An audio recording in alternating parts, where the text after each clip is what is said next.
Bapa di dalam surga, pagi yang indah ini ya Tuhan, kami benar-benar mengucap syukur dan terima kasih atas segala pemeliharaan-Mu, penyertaan-Mu, akan janji-Mu yang setia dan amin.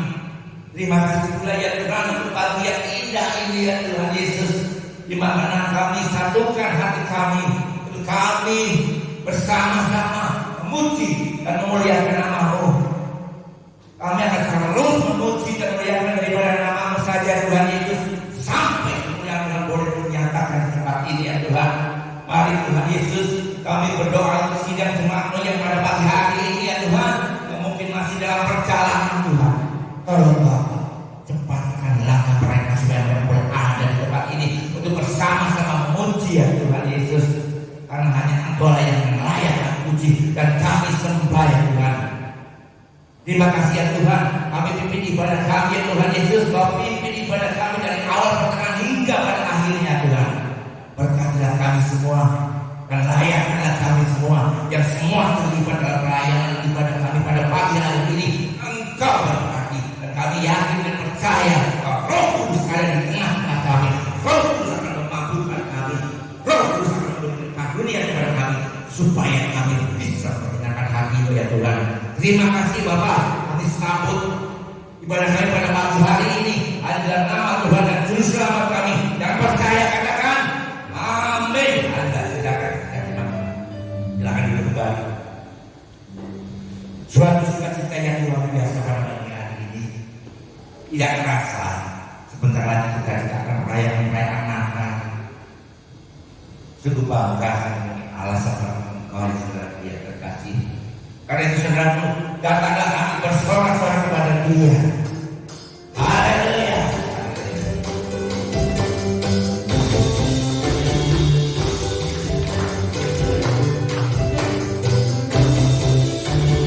Datang pada Tuhan dengan sorak-sorak, sorak-sorak. Datang pada Tuhan dengan nyanyian syukur.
Dialah sang raja. Mari kita sambut dialah sang raja. Kita sambut sang raja.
Yesus Kristus. Mari saudara, dalam Yesus tidak ada perbedaan. Dalam Yesus kita semua saudara. Sudah tidak ada lagi tembok pemisah. Satu saudara keluarga Allah.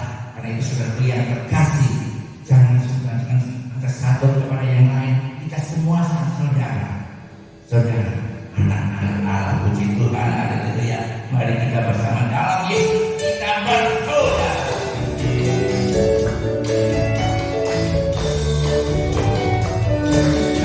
Dalam Yesus kita bersaudara.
Tiap hari kita selalu mengucap syukur dan terima kasih atas segala karunia, atas segala bimbingan daripada Tuhan, atas segala penyertaan daripada Tuhan.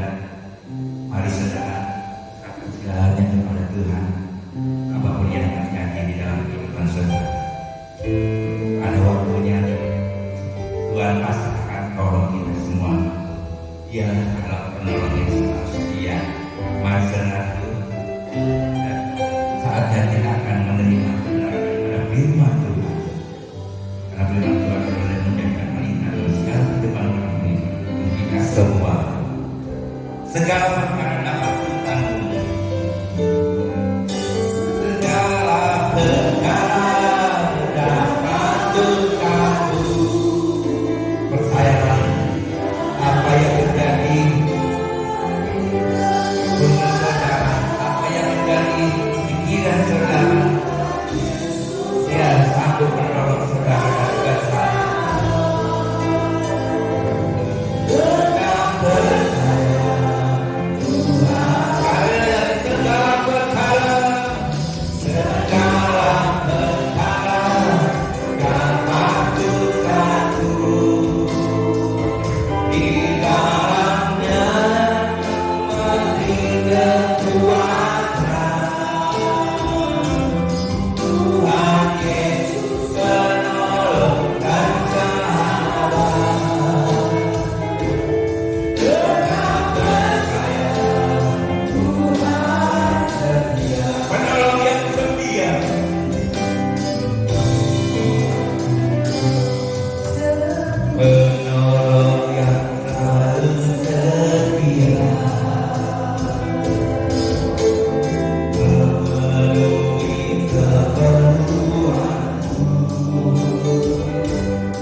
Tuhan.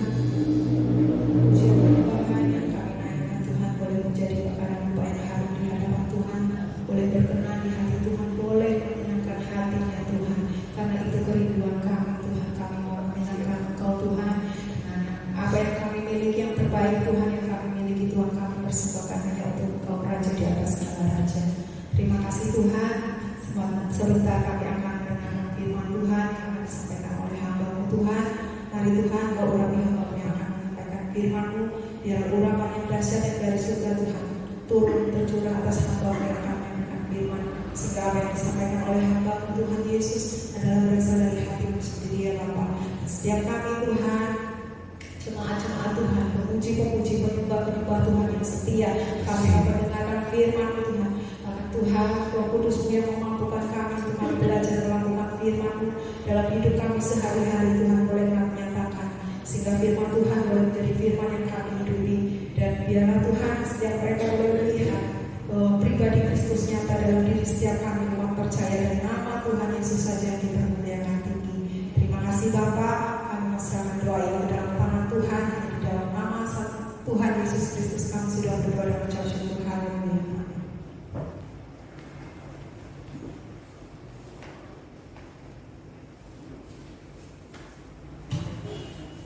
Shalom. Shalom. Nama Tuhan.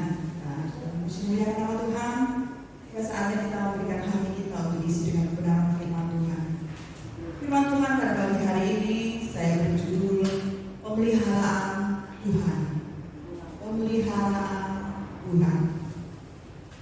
Bila kita merenungkan perjalanan hidup kita di sepanjang tahun 2022 ini, dari bulan Januari sampai bulan Desember ini, maka kita patutlah mengucap syukur pada Tuhan karena semua itu karena kebaikan Tuhan, penyertaan Tuhan senantiasa memelihara kita sehingga kita boleh melihat selalu kekuatan yang baru Tuhan berikan dalam hidup kita.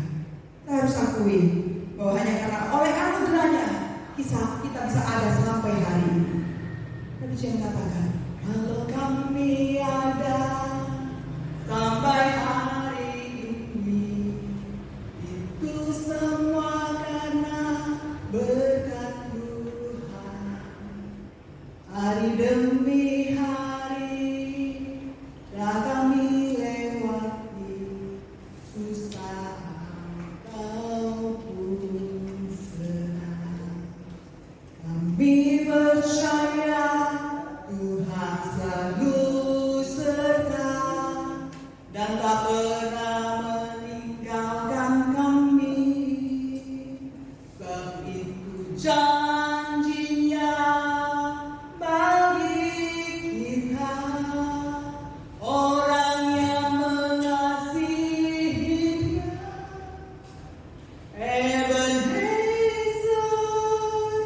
Ebenezer, sampai di sini Tuhan sudah menolong.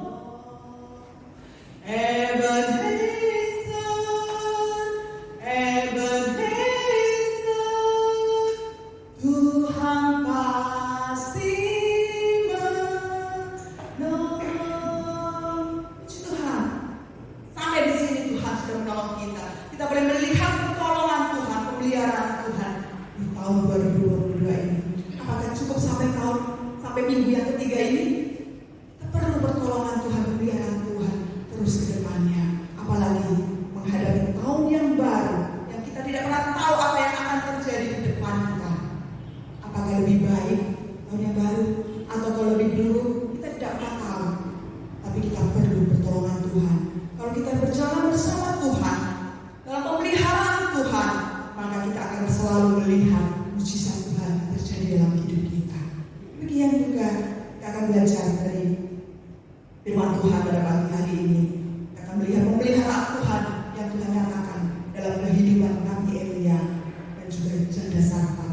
Kita buka Alkitab kita dalam 1 Raja-Raja 17 ayat yang ke-5 sampai ayat yang ke-9. 1 Raja-Raja 17 ayat yang ke-5 sampai ayat yang ke-9. Demikian firman Tuhan. Lalu ia pergi dan ia melakukan seperti firman Tuhan. Ia pergi dan diam di tepi sungai Kerit di sebelah timur sungai Yordan. Pada waktu pagi dan petang, burung-burung gagak membawa roti dan daging kepadanya, dan dia minum dari sungai itu. Ayat yang ke-7. Tetapi sesudah beberapa waktu sungai itu menjadi kering, sebab hujan tiada turun di negeri itu. Ayat yang ke-8. Maka datanglah firman Tuhan kepada Elia, bersiaplah, pergi ke Sarfat yang termasuk wilayah Sidon, dan diamlah di sana. Ketahuilah, aku telah memerintahkan seorang janda untuk memberi engkau makan. Firman Tuhan ini bercerita tentang pemeliharaan Tuhan terhadap hamba-Nya Elia dan juga terhadap orang-orang di sekitarnya. Walaupun kekeringan sedang melanda seluruh Israel, tetapi Elia tetap dalam pemeliharaan Tuhan, dalam berkat Tuhan. Elia dipelihara oleh Tuhan di tepi sungai Kerit. Tuhan memberi makan Elia. Tiap pagi dan petang ada burung gagak datang membawa roti dan daging untuk Elia. Tapi karena kekeringan itu begitu panjang dan lama, akhirnya sungai Kerit pun menjadi kering. Dari sini kita bisa mempelajari suatu kisah di mana Elia menghadapi kekeringan seperti juga saat ini. Banyak orang mengatakan tahun depan adalah tahun yang gelap, tahun yang susah. Pada saat itu pun Elia juga mengalami tahun yang gelap, di mana sebelumnya dia mendapatkan makanan, dapat minum dari sungai Kerit, dapat makan dari burung gagak. Tapi karena kekeringan yang begitu dahsyat, sungai pun menjadi kering. Dan burung gagak yang biasa datang untuk memberi dia makan tidak bisa mengirim lagi karena burung pun tidak bisa makan. Akhirnya Elia menjadi kelaparan. Kenapa Tuhan mengizinkan hal itu terjadi? Sungai Kerit yang biasanya bisa buat minum airnya oleh Elia, burung gagak yang datang untuk memberi makan tidak bisa melakukan hal itu. Dan Elia pun harus berpindah dari sungai Kerit ini pergi melakukan perjalanan pergi ke Sarfat. Kenapa? Apakah Tuhan jahat? Tidak.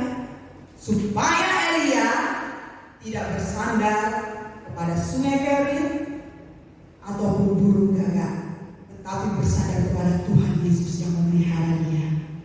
Demikian juga kita. Mungkin selama ini kita hanya berharap pada manusia. Oh, orang ini selalu memberi saya. Apa yang saya perlukan dia kasih. Apa yang saya butuhkan dia kasih. Ya, tidak selamanya. Suatu waktu Tuhan izinkan orang yang biasa memberi, dia tidak bisa memberi lagi. Kenapa? Apakah Tuhan jahat? Karena Tuhan mau kita mengandalkan Tuhan yang luar biasa. Karena terkutuklah orang yang mengandalkan manusia. Firman Tuhan katakan dalam Yeremia 17 ayat yang kelima, yang mengandalkan kekuatannya sendiri, yang hatinya menjauh daripada Tuhan. Karena kita mengandalkan manusia, akhirnya kita lupa Tuhan. Kita hanya ingat orang itu. Oh, saya ketika kita membutuhkan apapun, kita hubungi orang ini. Orang ini pasti membantu kita. Akhirnya kita salah. Kalau kita mata kita tertuju pada Tuhan, kita bersandar pada Tuhan, apapun yang terjadi dalam kehidupan kita, kita panggil Tuhan. Tuhan tidak jauh, dia hanya sejauh doa kita. Kita mau apa? Kita sedang mengalami apa? Mengalami musibah, mengalami sakit penyakit, panggil nama Tuhan. Dia sanggup menolong. Itulah pemeliharaan Tuhan. Bagaimana kita bisa mengalami pemeliharaan Tuhan? Yang pertama, melihat dengan mata iman.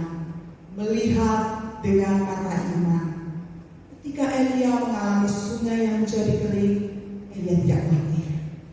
Bahkan dia taat ketika Tuhan suruh pergi ke Sarfat.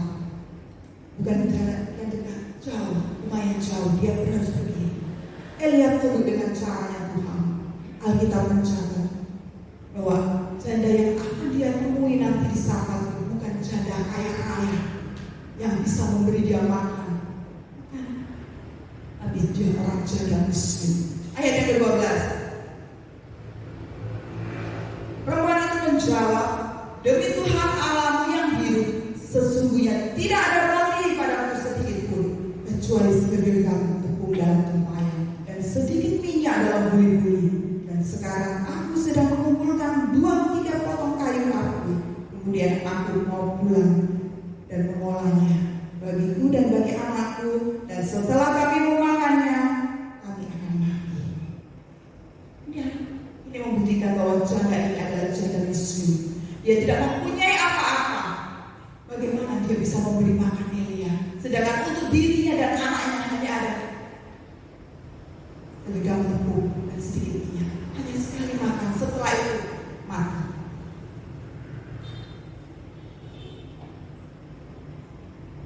Jika kita melihatnya secara logika kita, secara mata jasmani kita, itu tidak mungkin. Bagaimana bisa orang miskin memberi makan hamba Tuhan ini? Tetapi sekali lagi, Tuhan punya caranya sendiri. Tuhan sudah menyediakan yang terbaik dalam hidup kita. Bahkan pemeliharaannya itu sempurna dalam kehidupan kita. Hanya saja Tuhan bekerja bukan menurut cara dan kemauan kita, waktu kita, tetapi menurut cara dan waktu Tuhan. Filipi 4 ayat yang 19 mengatakan, Allahmu akan memenuhi keperluanmu menurut kekayaan dan kemuliaannya dalam Kristus Yesus. Jadi Tuhan bekerja bukan menurut suka-sukanya kita, kemauannya kita, atau Tuhan aku perlu ini sekarang, Tuhan kirim sekarang. Ada waktunya menurut kekayaan dan kemuliaan Tuhan. Kapan Tuhan mau beri? Tuhan tahu itu waktu yang terbaik untuk kita. Oleh karena itu, jangan khawatir, percayalah dan tetap setia. Kita tidak sendiri, karena Allah turut bekerja sama dalam segala sesuatu untuk mendatangkan kebaikan bagi orang yang mengasihi Dia. Roma 8 ayat yang 28 mengatakan, Allah turut bekerja sama. Kalau manusia yang misalnya orang kaya itu bekerja sama dengan kita, apakah kita senang? Kita merasa tenang kan? Apalagi Allah yang mempunyai semuanya bekerja sama dengan kita untuk mendatangkan kebaikan. Tapi syaratnya bagi orang yang mengasihinya. Siapa orang yang mengasihinya? Jangan hanya bilang ketika kita merasa susah, Tuhan aku mengasihimu karena kita minta pertolongan Tuhan. Begitu kita merasa senang, kita lupa. Tetapi orang yang mengasihinya adalah orang yang mau mengikuti apa yang Tuhan katakan. Seperti lagu tadi, suka-sukamu Tuhan, suka-sukamu Tuhan. Bukan suka-suka kita, tapi suka-sukanya Tuhan. Kalau Tuhan suruh, saya jalankan. Suka-sukanya Tuhan. Itulah orang yang mengasihi Tuhan. Dia lebih mengutamakan apa yang Tuhan mau, bukan yang kita mau. Ini secara mata jasmani mustahil. Tapi kalau kita melihat dengan mata iman kita kepada Tuhan, apa yang mustahil bagi manusia tidak bagi Tuhan, karena Tuhan kita luar biasa. Yang kedua, iman untuk tetap taat. Iman untuk tetap taat. Untuk pemeliharaan Tuhan terjadi pada hidup kita, harus ada ketaatan. Taat itu penting. Permintaan Elia merupakan ujian yang berat buat janda itu. Bagaimana tidak? Dia yang miskin yang sudah tak punya apa-apa, tapi Elia meminta untuk dia diberi makan. Ayat yang ke-10.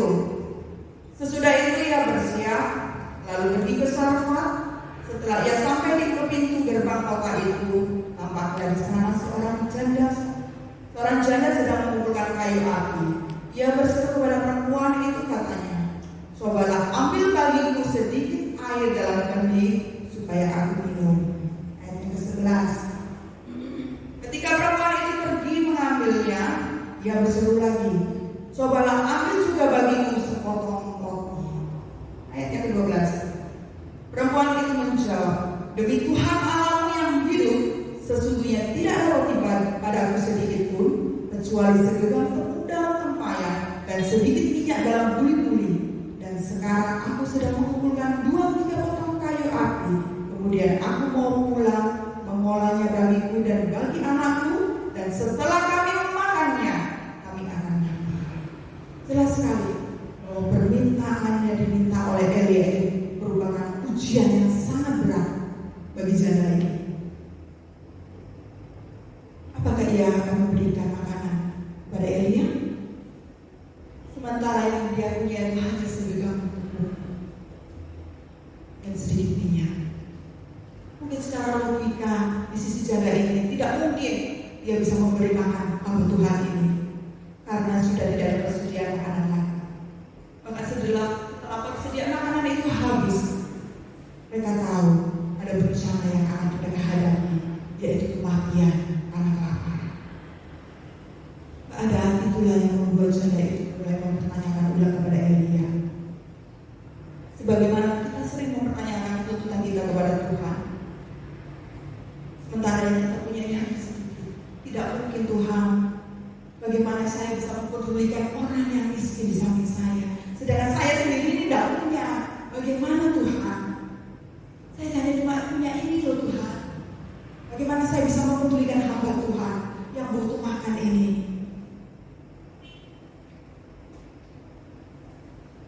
Itulah pertanyaan yang dilakukan oleh secara logika oleh janda ini. Itulah sebabnya janda itu terus mempertanyakan kembali kepada Elia permintaannya itu. Permintaan itu berat untuk dipenuhi. Apakah mungkin hal itu bisa dilakukan? Mungkin secara manusia tidak mungkin. Tapi perbuatan dan kepatuhan janda kepada apa yang Elia katakan lain.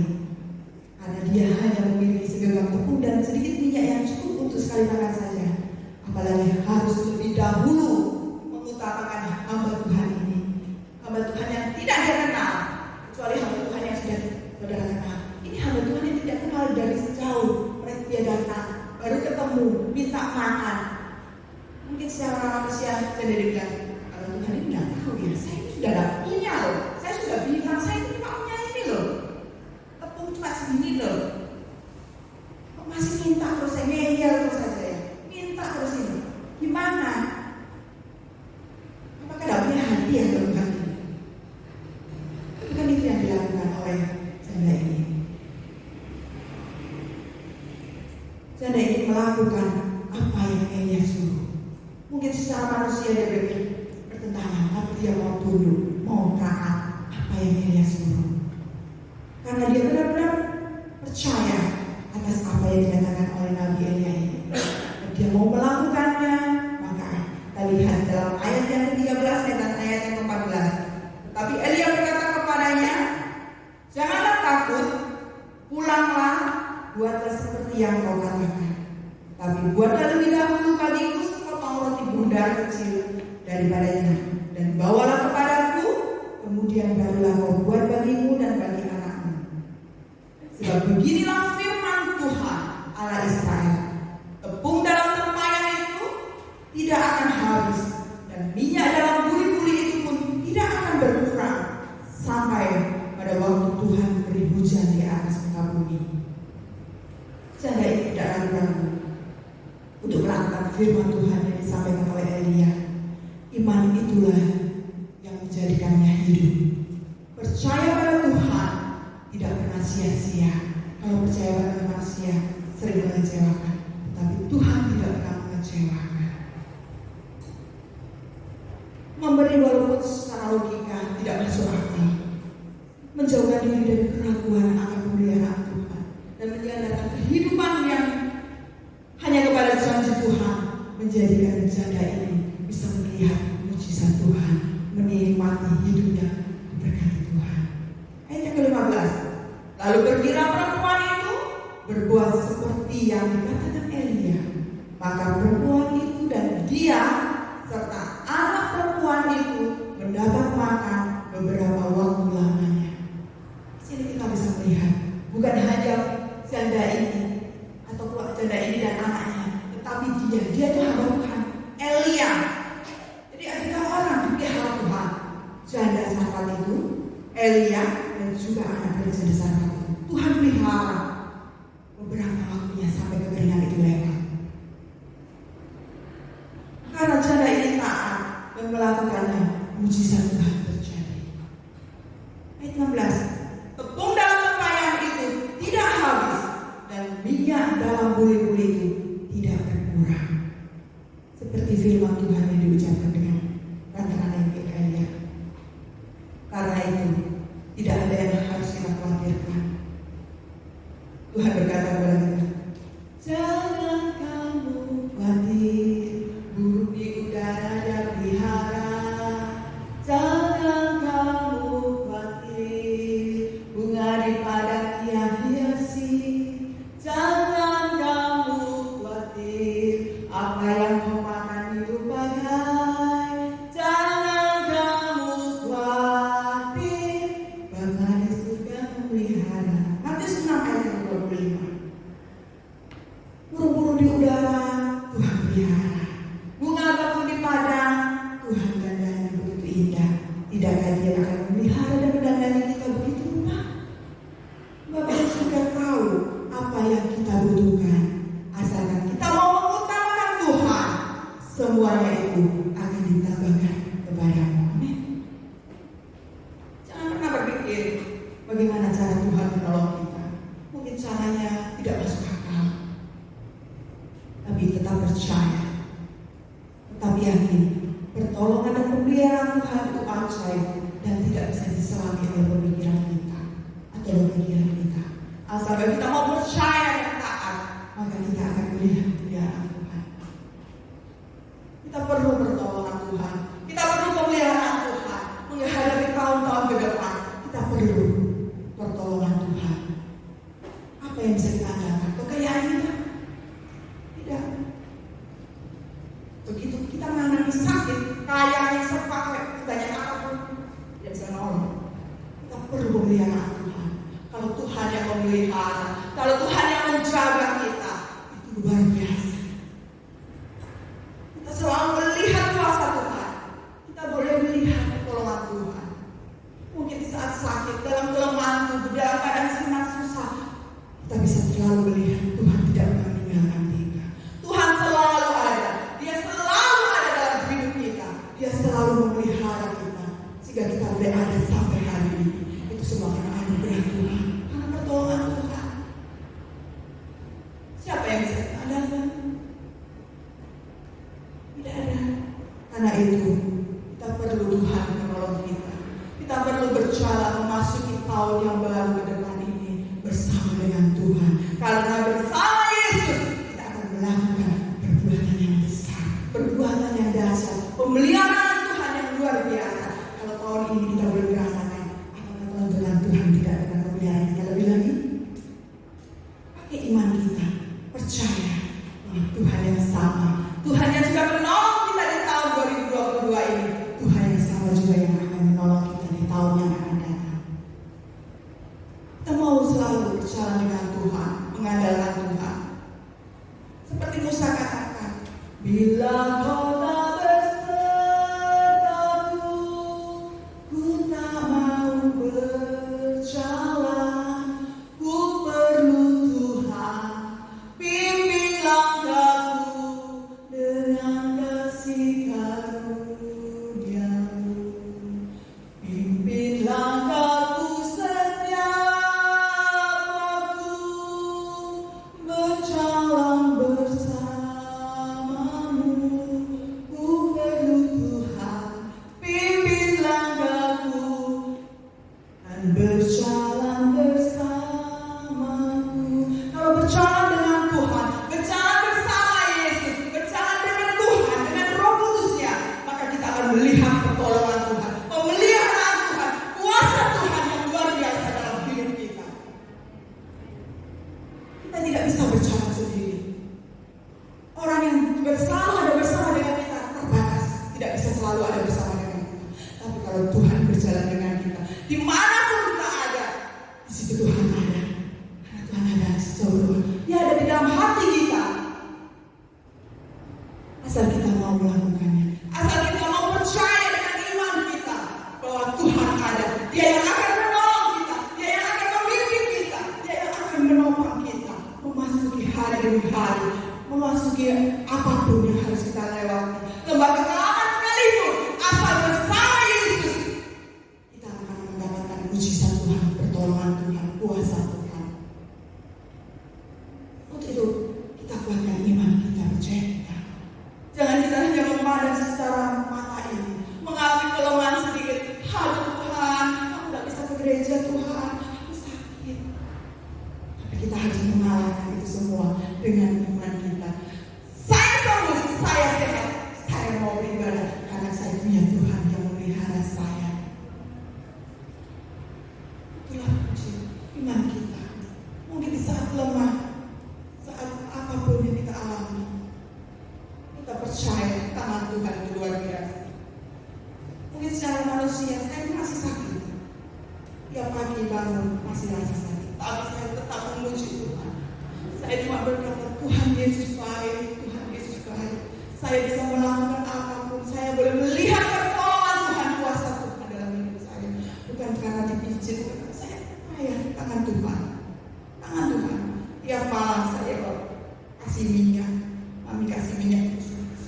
Kalau adik saya kan ganggu ya, ini minyak urapan, katanya dia, minyak putus-putus. Saya cuma kasih tangan, saya bilang dalam nama Yesus, saya oles di badan saya ulas di kaki saya bilang Tuhan tolong saya mau mengalami kesembuhan daripada Tuhan. Aku mau mengalami mujizat-Mu, aku mau mengalami pemeliharaan Tuhan yang begitu besar. Saat sakit pun, saya rasa nyeri pun, saya hanya bisa memuji Tuhan. Saya sering memuji Tuhan. Haleluya, haleluya, bagi anak domba. Haleluya, haleluya, darahnya menyembuhkan setiap lidah, suku bangsa, semua makhluk dan pulau. Beri Dia glory, beri Dia hormat, beri pujian bagi anak domba. Pujian itu tahu-tahu muncul dalam hati saya. Saat kelemahan, Tuhan selalu beri pujian. Saya tidak tahu, bukan saya pikir, oh lagu ini enak ya, lagu ini enak. Saat mengalami kelemahan, saya selalu melihat pertolongan Tuhan. Tuhan peliharaku, Tuhan yang memeliharaku, Tuhan yang luar biasa yang memeliharaku. Maka aku akan melihat mujizat yang terjadi. Karena itu, kita perlu pegang janji Tuhan. Kita tidak usah takut. Apapun yang akan terjadi ke depannya, asalkan kita ada Tuhan yang luar biasa. Tuhan yang luar biasa itu memelihara hidup kita, menjaga kita. Kita mampu melewati itu semua. Mujizat Tuhan itu masih ada. Bukan dulu, zaman dulu, sekarang tidak ada. Dulu, sekarang, dan selamanya. Tuhan Yesus tidak berubah. Mujizatnya pun tidak berubah. Asal kita mau percaya, kita memakai mata rohani kita, dan kita mau taat apa yang Tuhan suruh. Jangan pakai iman, oh saya percaya Tuhan tolong saya, tapi kita diam aja. Tuhan tolong, saya percaya Tuhan akan memberkati saya, tapi kita cuma tidur, tidak mau percaya. Bagaimana bisa berkata? Harus taat. Tuhan katakan apa? Tuhan suruh apa? Kalau kita mau, kita bekerja, kita perlu mengadakan Tuhan. Tuhan, pimpin aku, berkati usahaku pada pagi hari ini. Tiap hari kita bilang berkati Tuhan, berkati Tuhan. Sehingga dengan berkat yang kita terima, kita boleh menyampaikan itu untuk kemuliaan Tuhan. Bukan hanya untuk diri kita sendiri. Kita bisa menolong orang-orang di sekitar kita, hamba-hamba Tuhan yang ada. Kita bisa menolong. Karena itu, kita rindu selalu Tuhan memelihara hidup kita, Tuhan menjaga hidup kita, sehingga kita melewati apapun dalam hidup kita, kita selalu melihat pertolongan Tuhan, kasih Tuhan dalam hidup kita. Kita akan merayakan kelahiran Tuhan Yesus, Dia yang sudah lahir di dunia ini, di kandang Bethlehem yang hina. Maka Dia sudah mati untuk menebus dosa kita semua. Dia bangkit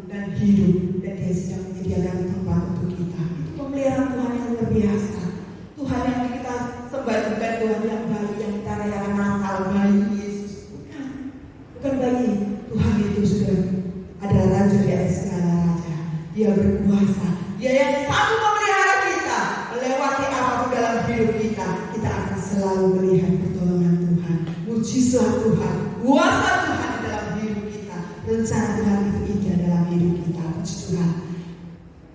Tuhan memberkati kita semuanya. Saya undang kita semua bagi berdiri, kita nyanyikan pujian.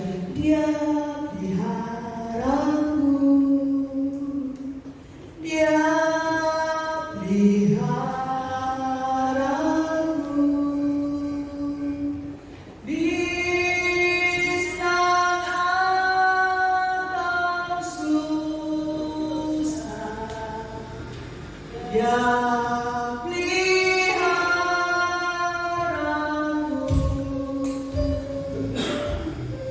haleluya. Nyanyikan pujian ini. Tuhan pelihara kita di waktu senang maupun susah. Asalkan Tuhan pelihara kita, itu cukup bagi hidupmu. Haleluya.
pemeliharaan Tuhan, khususnya jemaat di GPPS Ebenezer ini Tuhan. Tuhan akan memelihara kami semuanya. Dengan mau pakai iman kami mau taat Tuhan, apa yang Tuhan mau kami lakukan. Biar nama Tuhan dipuji, dimuliakan. Kemuliaan Tuhan saja yang dinyatakan dalam hidup kami. Kami terus akan melihat pertolongan Tuhan, kasih Tuhan, rencana Tuhan untuk hidup kami semuanya Tuhan. Terima kasih Tuhan, terima kasih. Kami tahu Tuhan, kami tidak mampu melakukannya sendiri. Kami perlu Tuhan menolong kami. Roh Kudus menguatkan kami. Roh Kudus yang akan membimbing kami sehingga kami bisa melakukan apa yang Tuhan mau kami lakukan. Terima kasih Tuhan Yesus, terima kasih. Berkati kami semuanya Tuhan yang sudah mendengarkan kebenaran firman-Mu. Di dalam nama Tuhan Yesus Kristus, Tuhan dan Juru Selamat kami yang hidup. Haleluya. Amin. Memohon berkatnya dari Allah. Kiranya Tuhan memberkati engkau dan melindungi engkau. Kiranya Tuhan menyinari engkau dengan wajahnya dan memberi engkau kasih karunia. Kiranya Tuhan menghadapkan wajahnya kepadamu dan memberi engkau damai sejahteranya. Dan kiranya damai sejahtera dari Allah Bapa, cinta kasih sayang oleh Tuhan Yesus Kristus, serta persekutuan oleh Roh Kudus akan menyertai kami hari ini sampai selama-lamanya. Dalam nama Tuhan Yesus Kristus kami sudah berdoa dan mengucap syukur. Haleluya.